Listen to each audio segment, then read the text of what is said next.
জিমে আসলাম আবার এই ঈদের পরে দ্বিতীয় দিন। তো চেষ্টা করতেছি কিছু কিছু জিম করার, দেখি চেষ্টা করে কি হয়। চেষ্টা করতে তো সমস্যা নাই, আর শরীরে এনার্জিও আসে। শরীর কমানোর উছিলায় যদি একটু এনার্জি পাই তাতে খারাপ কি। তো প্রথমে যেটা করব সেটা হচ্ছে গিয়ে আধা ঘন্টা বা 25 মিনিট, আধা ঘন্টা বা 25 মিনিট একটু রানিং করব। রানিং না, এটা 11 আর এটা হচ্ছে 5 দিব। তো ইনক্লাইন দিছি 11 আর স্পিড দিছি 5।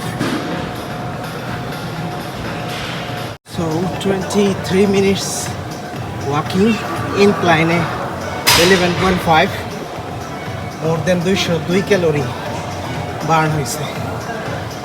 এটা করলে হয় কি, আর স্পিড হচ্ছে 5.5। এটা করলে পেটের যে এক্সট্রা চর্বি, এটার জন্য অনেক বেশি উপকারী। বাট এটা করলে কোমর ব্যথা হতে পারে। কিছু ফ্রি হ্যান্ড এক্সারসাইজ করলাম, তো এখন ওগুলা দেখাই নাই, বাট আরেকদিন দেখাবো না। এখন চলে যাচ্ছি। যাই হোক, একটু একটু করে বাড়াচ্ছি, কারণ একবারে বেশি করলে হয়তো বা প্রেশার পড়ে যাবে।